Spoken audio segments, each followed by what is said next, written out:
로마서 9장 14절부터 18절의 말씀을 보겠습니다.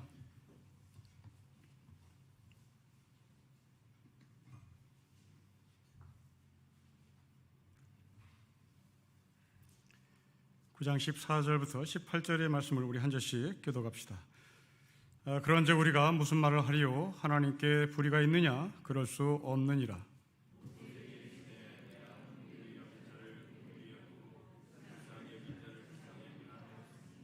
그런즉 원하는 자로 말미암음도 아니요 다른 박질하는 자로 말미암음도 아니요 오직 긍휼히 여기시는 하나님으로 말미암음이라.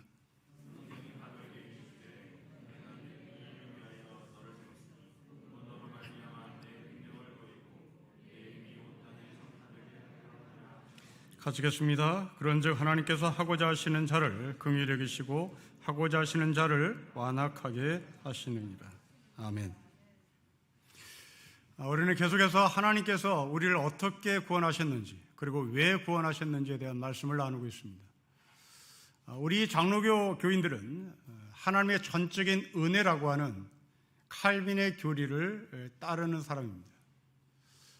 그러나 감리교인들, 침례교인들은 전적인 하나님의 은혜로 구원을 받는다는 것을 인정하면서도 불구하고 나의 의지, 나의 결심도 어느 정도 있어야 한다라고 주장합니다. 이들을 가리켜 알미안주의자라고 얘기하죠. 여러분이 목사인 저에게 그러면 칼빈이 옳으냐? 알미안이 옳으냐? 전적인 하나님의 은총이 맞냐? 아니면 자유의지도 있어야 하는지 이것이 옳으냐? 라고 질문할 때 이제 목사는 답을 해야 할 책무가 있습니다. 우리는 장로교이기 때문에 전적인 하나님의 은혜를 주장해야 된다. 그것은 칼빈을 우상으로 만드는 것이죠. 알미안주의가 절대로 옳다. 그것은 또한 알미안을 따르는 사람들을 우상으로 만드는 것이죠. 성경은 하나님의 은총으로 구원을 받는다는 이야기도 있고 자신이 의지적 결단을 통하여 하나님을 만나고자 하는 애씀도 존재합니다. 켈빈은 당시의 시대 상황에 의해서 하나님의 전적인 은혜를 말할 수밖에 없는 자신의 삶의 자리가 있었던 것이고, 알미안주의자들은, 웨슬레는 인간의 자유의지를 말해야 되는 당시의 시대 상황이 있었다는 것을 전제하고 그들의 주장을 이해해야 합니다. 그렇다면 우리는 무엇을 따라 할 것인가? 이 두 개를 서로 존중해야 할 것입니다. 여러분들은 수로보닉의 여인의 이야기를 기억할 것입니다. 수로보닉의 여인이 예수님 앞에 정말 간절히 간청합니다. 그러자 예수님이 대단히 뜻밖의 말씀을 하시는데요. 주인의 밥상의 밥을 개한테 주는 것은 타당하지 않다. 여러분, 예수님의 입에서 간절히 간청하는 수로보닉의 여인을 개라고 얘기합니다. 이건 대단히 충격입니다. 주인의 밥상에 있는 밥을 너가 개이기 때문에 개에게 줄 수 없다는 얘기입니다. 그러나 이 여인은 물러나지 않습니다. 맞습니다. 나 개 맞는데 주인이 먹고 남은 부스러기를 상 밑으로 떨어뜨려 주시면 당신이 말하고 있는 개인 나는 이것을 먹겠습니다. 이때 예수님께서 너의 믿음이 크다라고 말합니다. 이 여자의 믿음은 이 여자가 갖고 있는 자유적 의지를 사용해서 개라는 소리를 들었음에도 불구하고 물러나지 않고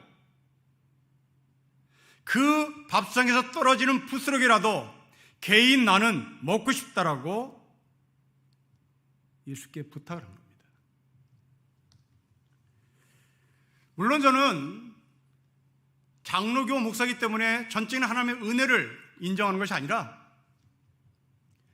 저의 삶의 여정을 되돌아보면 하나님의 전적인 은혜라는 것을 고백하는 저의 신앙의 고백이기도 합니다. 나이가 60줄의 중반에 들어서 보니 나는 아무것도 아니었구나 라는 것을 새록새록 느끼는 소외감으로 살아갑니다.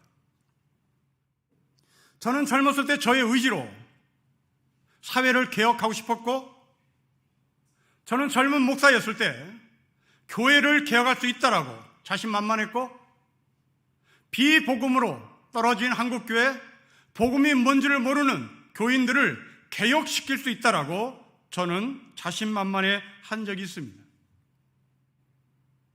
그러나 돌아다 보니 어처구니 없는 교만이 제 안에 도사리고 있었죠. 세상을 바꾸기는커녕 교회를 개혁시키기는커녕 나 하나 쇄신하지도 못하고 나 하나 날마다 개혁시키지도 못한 채 60 중반에 들어선 것 같습니다. 여러분, 우리의 삶을 되돌아보십시오. 태어날 때 우리는 우리의 의지가 1도 없었습니다. 죽을 때 우리의 의지는 1도 존재하지 않습니다. 태어날 때 전적으로 누군가에게 맡김으로 태어났고, 죽을 때 우리는 전적으로 맡기고 눈을 감아야 되는 겁니다. 내가 천국 가고 싶다? 의지가 없습니다. 내가 구원받고 싶다? 의지가 없습니다. 그냥 우리는 맡기고 눈을 감는 겁니다. 겨우겨우 우리가 우리의 의지를 갖고 살아가는 시간은 젊었을 때입니다. 태어날 때, 세상을 마감할 때, 이 두 개는 우리의 의지는 1도 포함되지 않습니다. 결국 내가 별 볼 일 없는 존재요. 이것은 교과서에서 얻어지는 것이 아니라 교리로 무장된 고백이 아니라 우리의 삶의 구체적인 현장에서 고백할 수밖에 없는 저의 솔직한 고백입니다. 정리하자면 하나님의 부름을 받은 성도는 하나님의 전적인 은혜로 부름을 받았은 것을 인정하는 사람이요, 또 때로는 자신의 의지를 들고 하나님 앞에 나아가는 사람인 것 같습니다. 그리고 이것이 인생인 것 같습니다. 그러나 마지막 종말에는 내 의지조차도 아무 의미가 없는 전적인 하나님의 은혜를 우리가 인정할 수밖에 없는 사람이라고 정리를 할 수 있습니다. 자, 이것을 근거로 오늘 본문을 관찰해 보겠습니다. 오늘 본문은 누군가가 바울에게 질문하고 바울은 거기에 답을 하는 내용입니다. 먼저 누군가가 바울에게 질문하는 14절의 말씀을 보겠습니다. 우리 같이 한번 읽어볼까요? 시작. 그런즉 우리가 무슨 말을 하리요? 하나님께 불의가 있느냐? 그럴 수 없다라고 얘기합니다. 누군가가 바울에게 하나님이 페어하지 않다, 하나님이 공정하지 않다, 하나님이 편파적이다 라고 질문합니다. 이 사람은 왜 하나님께서 이삭을 택하시고 이스마엘을 택하지 않았나? 왜 하나님이 야곱을 택하시고 에서를 택하지 않았나? 이건 페어하지 않다, 이건 공평하지 않다, 이건 정의롭지 못하다, 이거는 편파적이다 라고 질문하죠. 여기에 바울이 답하는 바울의 단어들을 보십시오. 15절부터 18절까지 계속 반복해서 쓰여진 단어가 보입니다. 긍휼, 불쌍히 여길, 긍휼, 긍휼, 긍휼입니다. 여러분, 논리가 맞지 않습니다. 페어하지 않다, 공정하지 않다, 정의롭지 못하다, 편파적이다 라고 하는 이 질문에 바울은 그래, 편파적이 않다, 아니면 편파적이다, 이 이야기로 맞대응을 해야 되는 겁니다. 그러나 바울이 쓴 단어는 사랑이라는 단어를 씁니다. 긍휼이라는 단어를 씁니다. 페어하지 못하다, 공정하지 못하다, 정의롭지 못하다, 편파적이다 라고 하는 이 질문에 바울의 답은 사랑이라는 단어로 바꿉니다. 여러분, 이게 어떤 분인가 하면 우리나라의 현실로 예를 들어보겠습니다. 요즘 정치하는 사람들이 보편적 복지에 대해서 누구나 이야기합니다. 이제는 여야 할 것 없이 이 보편적 복지에 대해서는 모두가 인정하는 분위기입니다. 그러나 처음에 이 보편적 복지에 대한 이야기가 나왔을 때 반대하는 사람들은 사회주의로 간다, 북한에게 상납을 한다, 이것은 포퓰리즘이다, 난리 쳤습니다. 그 중에 하나가 초등학교 아이들에게 무상급식을 할 것인가 말 것인가를 가지고 서로 싸우다가 한 서울시장이 시장직을 내던졌습니다. 시장직을 내던진 사람의 논리는 어떻게 부잣집의 아이가 무상급식을 받을 수 있느냐? 이건 공평하지 않다. 부잣집의 아이는 돈을 내고 급식을 받는 것이고 가난한 아이가 무상으로 급식을 받는 것이 공평한 것이다. 네, 맞습니다. 자본주의 사회에서는 이걸 폐한 겁니다. 자본주의 사회에서는 이것은 공평한 것입니다. 부잣집 아이는 돈을 내야 되는 겁니다. 가난집 아이는 공짜로 밥을 먹으면 되는 겁니다. 그런데 여러분, 모두가 무상급식을 받도록 하자라고 주장하는 근거는 무엇입니까? 아이들을 나라가 사랑하자는 얘기입니다. 이건 공평 문제가 아닙니다. 이건 페어의 문제가 아닙니다. 초등학교 아이를 나라가 책임지고 미래의 이 나라의 기둥을 교육시키겠습니다. 우리가 이 책임을 다하겠습니다. 우리가 사랑하겠습니다. 한쪽은 페어의 관점으로 질문했고 한쪽은 사랑으로 응답을 한 겁니다. 여러분, 이 이야기는 저의 개인적인 견해가 아닙니다. 성경에 나와 있습니다. 마태복음 20장에 나오는 포도원 품꾼의 이야기입니다. 아침 9시에 나와서 일하는 사람, 저녁 5시에 나와서 일하는 사람. 이때 주인은 모두에게 1데나리온을 줬다는, 이 1데나리온, 화폐 가치에 초점을 맞춰 합니다. 이 화폐 가치 1데나리온은 최저임금을 말합니다. 이 최저임금을 주인이 모두에게 줬습니다. 그러자 아침 9시에 나온 사람이 이건 공정하지 않다, 이건 페어하지 않다, 이건 불공평하다라고 외칩니다. 네, 맞습니다. 14절의 사람은 지금 그렇게 질문하는 겁니다. 이건 공평하지 않다. 자본주의 시각입니다. 자본주의 시각에서는 9시간 일한 사람은 최저임금 곱하기 9시간을 받아내야 되는 겁니다. 1시간 일한 사람은 1시간 일한 최저임금만 받아가면 되는 겁니다. 그래서 9시간 일한 사람은 그 돈으로 집도 사고, 그 돈으로 자동차도 사고, 그 돈으로 옷을 사 입어야 되는 겁니다. 그런데 여러분, 다시 기억하십시오. 1데나리온이라는 화폐 가치입니다. 먹고 살아야 할 생존의 문제입니다. 이 포도원 품꾼의 비유 이야기는 페어하다, 공정하다가 아니라 모두가 밥 먹고 살아야 한다. 나는 그 생존의 문제 앞에 너희들에게 사랑으로 응답하겠다는 겁니다. 돌아온 탕자 이야기를 보십시오. 동생이 허랑방탕한 삶을 살고 집으로 돌아왔습니다. 이때 아버지가 이 아들을 위해서 잔치를 베풉니다. 이때 큰아들은 이거 공평하지 않다, 이거 페어하지 않다, 이거 완전 편파적이다. 이게 첫째 아들의 질문입니다. 당신은 한 번도 나에게 잔치를 베풀어 준 적이 없다. 당신은 한 번도 나에게 새 옷을 사준 적이 없다. 당신은 왜 편파적이냐? 이때 아버지의 말을 기억해 보십시오. 너는 나와 항상 함께 있었고 지금 내 재산 모두는 너의 것이다. 그러나 네 동생은 죽었다가 살아온 사람이요 잃어버렸다가 얻은 사람이다라고 합니다. 여러분, 아버지가 말하는 표현을 보십시오. 네 동생은 집을 나간 아이가 아니다. 네 동생은 죽었다가 다시 살아난 아이다. 잃어버렸다가 다시 찾은 아이다. 그러니 우리가 즐거워하는 것이다. 첫째 아들은 불공평합니다. 아버지의 답은 불공평의 문제가 아니라 죽었다가 살아온 아이의 문제예요. 잃어버렸다가 다시 찾은 아이의 문제예요.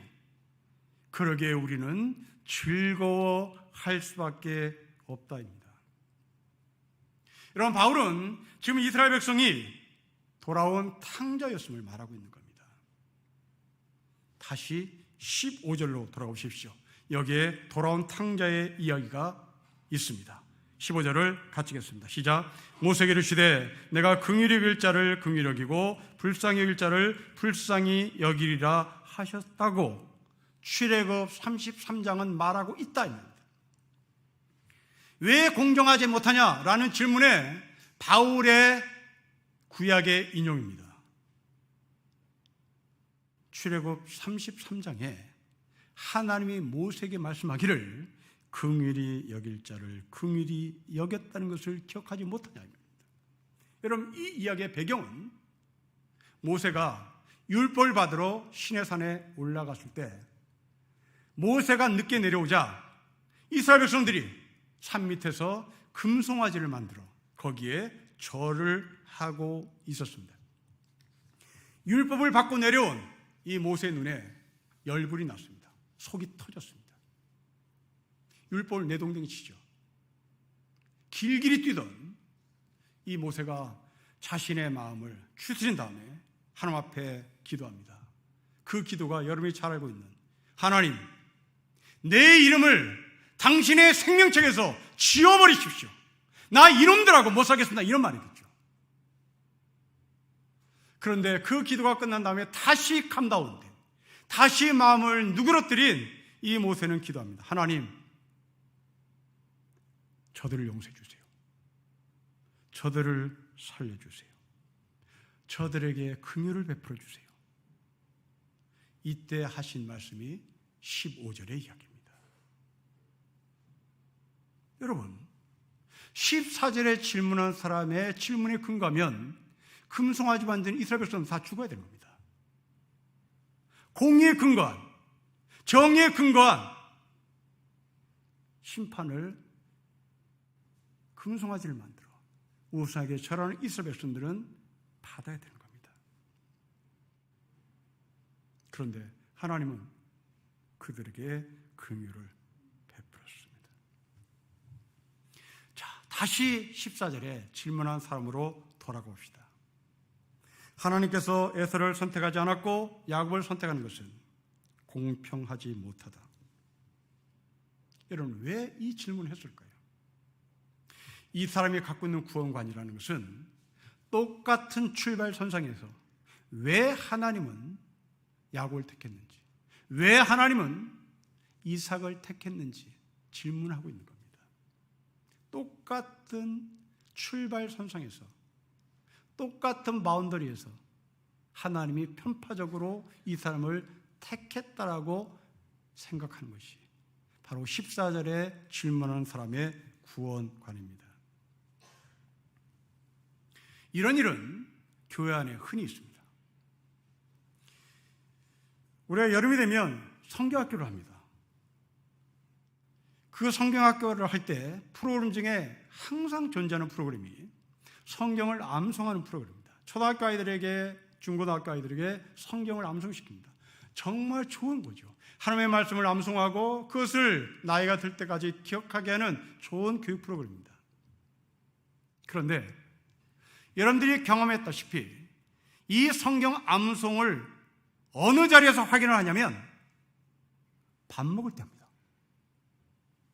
저는 대단히 마땅치 않은데 쭉 줄을 세워놓고 암송하는 사람은 밥을 먹이고 암송하지 않은 사람은 다시 뒤로 돌아가게 해서 암송을 할 때까지 또 뒤에가 서 있어야 하는 겁니다. 여러분, 이건 페어한 것이죠. 이건 공평한 겁니다. 아마도 한국의 경쟁교육에서 오는 프로그램인 것 같습니다. 그게 교회 안으로 들어온 것 같습니다. 저는 대단히 마땅치 않습니다.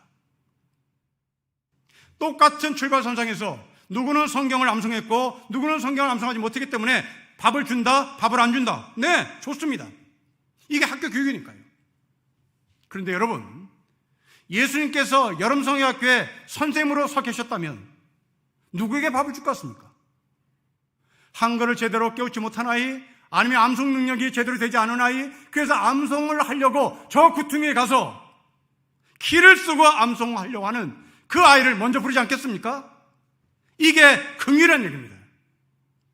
14절에 불의하다, 회하지 않다, 공평하지 않다 라는 말은 줄 세워놓고 암송한 사람에게 밥을 주는 사람이고 암송지 못한 사람에게 외울 때까지 저 뒤에 가서 서 있으라는 얘기입니다. 여러분, 십자가는 공의가 아닙니다. 십자가는 사랑입니다.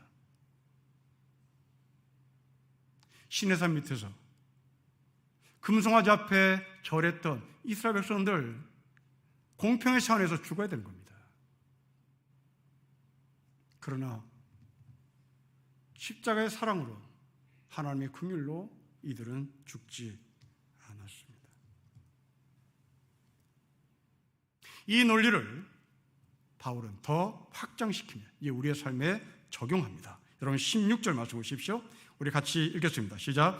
그런즉 원하는 자로 말미암도 아니요 다른 박질하는 자로 말미암도 아니요 오직 긍휼히 계시는 하나님의 말미암음이니라. 보십시오. 하나님은 우리가 원한다고 긍휼이 얻어지는 것이 아니다. 우리가 달려간다고 해서 선택받는 것이 아니다. 오직 하나님의 긍휼이다. 여러분, 이 16절의 말씀을 읽으니 누가 생각납니까? 부자 청년이 생각납니다. 부자 청년은 달려갔어요.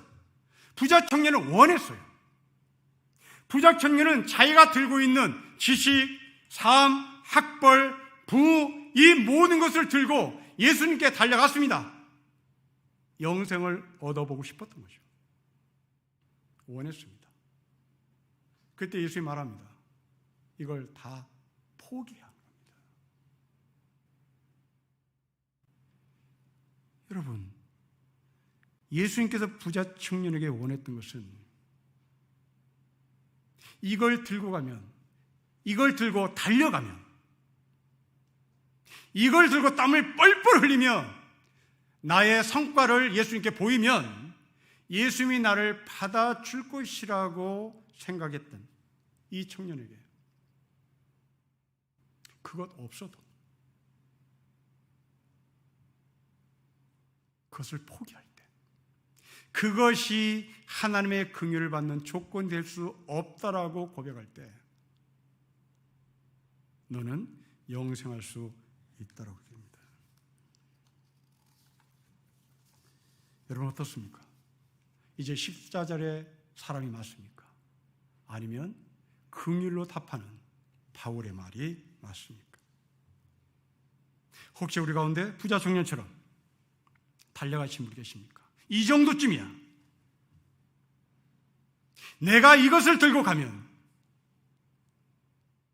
그때 예수님께서 말합니다. 그것으로 은혜의 조건은 될 수 없다.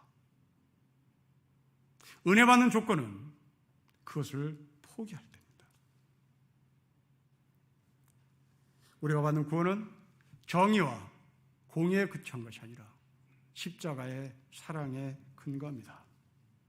거듭 말씀드리지만 포도원 품꾼의 비유처럼 우리는 하나님의 사랑의 근거에서 구원을 받았습니다.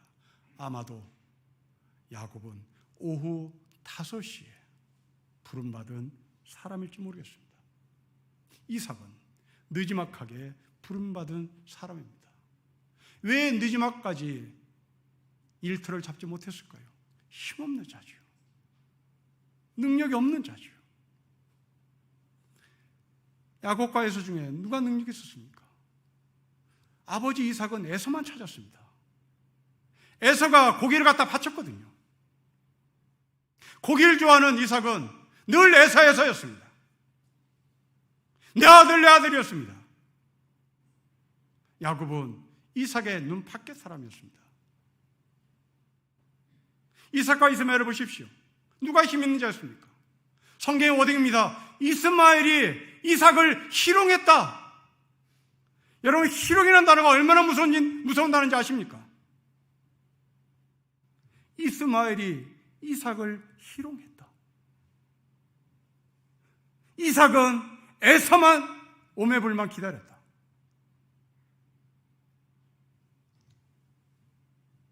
하나님의 사랑, 하나님의 긍휼은 그렇게 느지막하게 일터에서 일자를 잡지 못한 다섯시의 사람, 바로 그들에게 하나님의 긍휼, 하나님의 사랑을 보이고 있는 겁니다. 제 대학 동기 중에 철학을 전공한 해방신학자가 있습니다. 캐톨릭에 가서, 그리고 브라질에 가서 해방신학을 전공했습니다. 한 번은 조계사라고 하는 절에 가서 서로 종교적 토론을 할 때 이런 질문을 받았습니다. 왜 당신은 부자를 그렇게 미워하고, 하나님은 왜 가난한 자의 편이라고 말하고,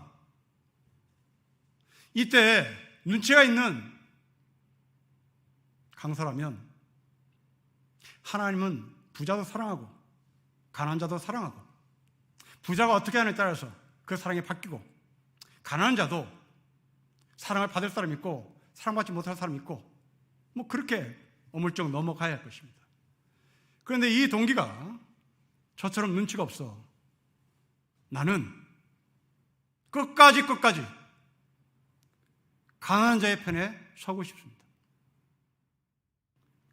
그 조교사의 승려들이 난리가 났습니다.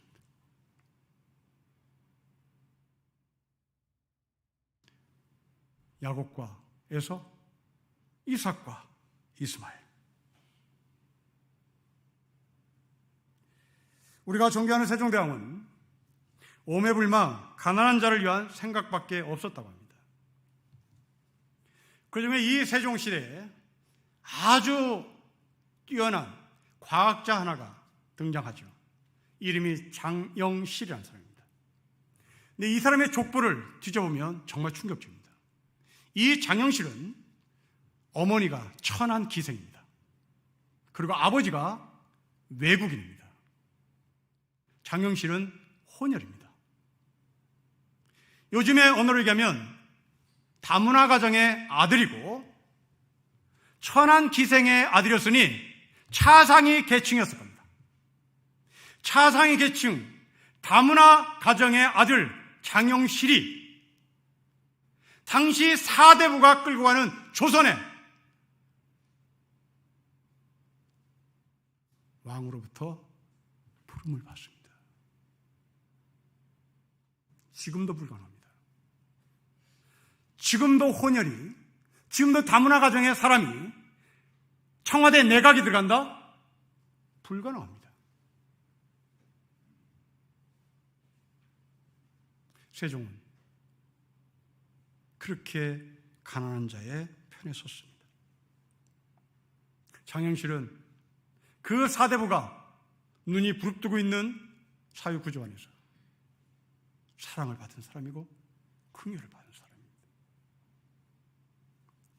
오래전에 나온 영화 중에 I Can Speak라는 영화가 있습니다. 위안부로 끌려간 우리 어머니가 미국에 가서 일본의 만행을 폭로하는 영화입니다. 일본 측의 끈질긴 방해 공작에도 그것을 뚫고 미국 하원 의원의 청문회 자리에 섭니다. 그 청문회 자리에 서서 일본의 만행에 대한 이야기를 하던 중에 이 할머니가 자기의 우통을 벗습니다. 일본 군인이 나에게 이런 상처를 남겼다고 미국 국회의원들 앞에 자기의 상처를 보입니다. TV에 잡혔습니다. 일본의 천인 공로를 모습이 순간에 폭로되는 그림이었습니다. 여러분, 개인적으로 보면 이것은 수치입니다. 어느 누구에게도 보여주고 싶지 않은, 아니 죽을 때까지 입 다물고 살아야 되는 것이 바로 우리나라의 문화입니다. 제가 대학 다닐 때만 해도 우리는 이분들을 위안부, 정신대라는 말을 쓰지 않았습니다. 저작거리에서는 이 어머니들을 환양년이라고 했습니다. 환양녀라는 표현도 안 했습니다. 환양녀라는 말은 고향을 찾아 다시 돌아왔다는 얘기입니다. 전쟁 포로로 끌려갔다가 온갖 수모와 아픔을 겪고 집으로 돌아온 환양녀라고 표현해야 올 텐데, 이분들을 비하하기 원했던 수많은 사람들은 이 어머니들을 환양년이라고 얘기했습니다. 그런데 이 어머니가 미국 하원의원에 청문회 자리에 서서 어머니는 더 이상 환양년이 아니었습니다. 그렇게 모질게 자기의 과거를 숨겼던 이 할머니는 더 이상 환양년이 아니라 이 나라의 아픔을 고스란히 짊어진 우리의 어머니였습니다. 이것은 부끄러운 상처가 아니라 영광의 상처였습니다. 여러분, 이것을 그대로 고백한 사람이 바울입니다. 바울도 이 할머니처럼 우통을 벗어제낍니다. 그러고 말합니다. 나는 내 몸에 예수의 흔적이 있다. 여러분, 유대인의 사회에서 예수의 흔적은 치욕입니다. 그런데 바울은 꺼리게 하지 않았습니다. 내 몸에 예수의 흔적이 있다. 야곱을 보십시오. 야곱도 우통을 제꼈습니다. 나는 저런 말이다. 나는 저런 말이라는 상처를 갖고 있다. 그러나 나는 저런 말이지만 내 이름은 야곱이 아니라 이스라엘이다. 여러분, 그렇습니다. 여러분들의 오욕, 여러분들의 상처, 여러분들의 불운한 과거가 숨겨질 것이 아니라 우통을 벗어 제끼는 겁니다. 내 몸에 예수의 흔적이 있느라. 나는 저런 말이지만 내 이름은 이스라엘이다.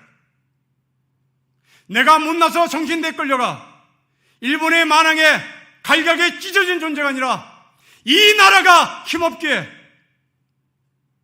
나는 이 나라의 힘없는 아픔을 오롯이 내 몸에 끌어안은 것이다. 이것이 우리의 역사다. 이게 우리의 삶이야. 하나님의 전적인 긍휼함입니다. 하나님의 전적인 긍휼함이 우리의 오욕과 우리의 치욕을 이스라엘로 바꾸고 바울로 바꾸고 환영년이 아니라 우리의 어머니로 바뀌는 겁니다. 긍휼을 받은 우리, 그러면 어떻게 살아야 합니까?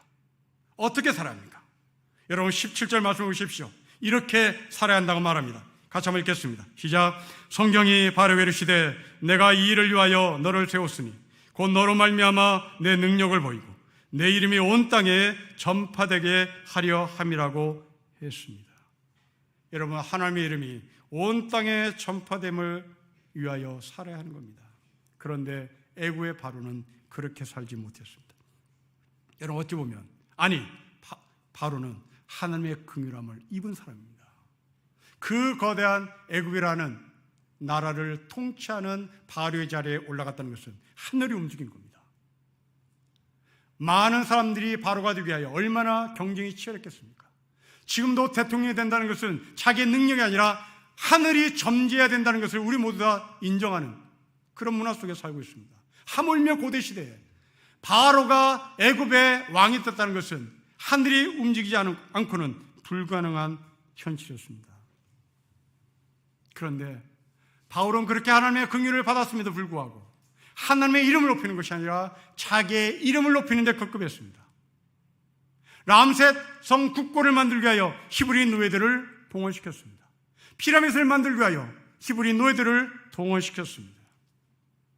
성경은 이런 사람을 가리켜 18절에 완악한 자라고 말합니다. 긍휼함을 입었음에도 불구하고 하나님의 이름을 높이지 않고 자기 이름을 높이려고 자기의 유익, 자기의 배를 채우려고 하는 자들, 바로 그들은 완악한 자들입니다. 최근에 한 국회의원이 그 국회의원의 아버지가 3,000평의 땅을 구입했다는 뉴스를 보았습니다. 농사를 짓는 분들은 땅의 규모에 따라서 상중하로 나눈다고 합니다. 땅이 3,000평이면, 크기가 3,000평이면 이 농사는 중농에 속한다고 합니다. 중간층에 속한다는 얘기죠. 이건 땅의 크기에 따라서 상중하로 나누는 겁니다. 그러나 하늘을 바라보며 신실하게 농사를 짓는 농사꾼들은, 농부들은 상중하를 그렇게 나누지 않습니다. 상농, 중농, 하농을 대단히 인문학적으로 나눕니다. 그들이 나누는 인문학적 상농은 땅을 가꾸는 자가 상농입니다. 중농은 곡식을 가꾸는 자입니다. 하농은 잡초를 가꾸는 자입니다. 야당 대표의 아버지가 제주도에 땅을 사놓고 잡초만 무성하게 만든 것, 하농입니다. 제 아무리 부자랄지라도, 제 아무리 땅덩어리가 크다 할지라도 잡초만 무성하게 그 사람은 하농이 되는 겁니다. 하늘을 바라보며 신실하게 농사를 짓는 농부들의 인문학적 성찰입니다. 이러면서 바로는 땅덩어리는 상농이었으나 자기의 배를 채우는 일에 급급했던 바로는 인문학적 관점에서는 하농일 수밖에 없습니다. 믿음도 마찬가지입니다. 사랑하는 성도 여러분, 여러분들은 상농입니까? 중농입니까? 하농입니까? 쓸데없는 일에 시간과 마음을 빼앗기면 제 아무리 부자랄지라도, 제 아무리 영토가 넓다 할지라도, 제 아무리 권력을 갖고 있다 할지라도 그 사람은 천한 사람입니다. 하농입니다. 교회를 크게 성장시키고 교회를 메가처치로 만들고 교회를 이 세계에서 가장 큰 교회를 만들었다 할지라도 그 목회의 자리를, 목사의 자리를 자기 아들에게 넘기면 사이즈는 상농일지 몰라도, 사이즈는 큰 목사일지 몰라도 잡초만 무성한 하농입니다. 예수님은 우리에게 맡겨진 양들을 키우라고, 우리에게 맡겨진 양들을 돌보라고, 우리에게 맡겨진 양들을 먹이라고 말했지, 아들 세습시켜 교인들은 잡초가 무성한지 제대로 꼴을 먹는지 관심 갖지 말라고 말씀하신 적 없습니다. 우리 교회는 상농입니까? 중농입니까? 하농입니까? 여러분들이 갖고 있는 그 사회적 지위가, 여러분들이 갖고 있는 아파트가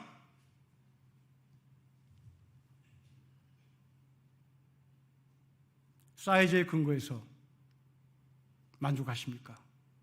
아니면 그 가운데 인문학적 성찰로 만족하십니까? 우리는 긍휼을 받은 사람입니다.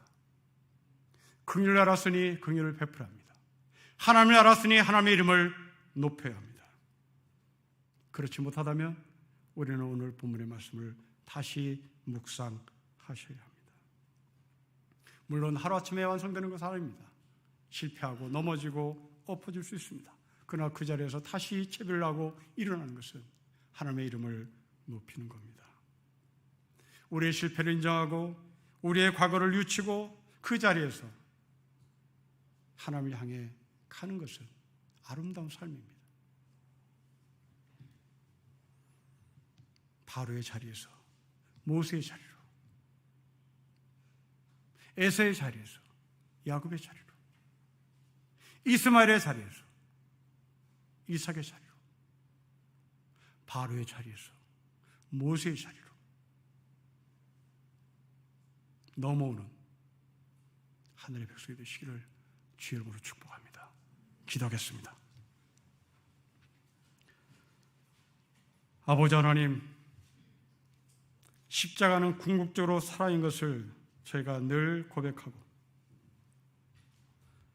아버지 하나님께서 나를 구원하신 것은 바로 사랑 때문에 근거한 것을 믿사오니, 그러니 오늘도 긍휼하신 아버지의 이름이 나의 삶을 통하여 높아지기를 원하고 이웃을 사랑하며 살겠다고 인정하고 우리의 삶을 구체적으로 손과 발을 움직이게 하셔서 사랑케 하옵소서. 주 예수 그리스도의 이름으로 기도합니다. 아멘.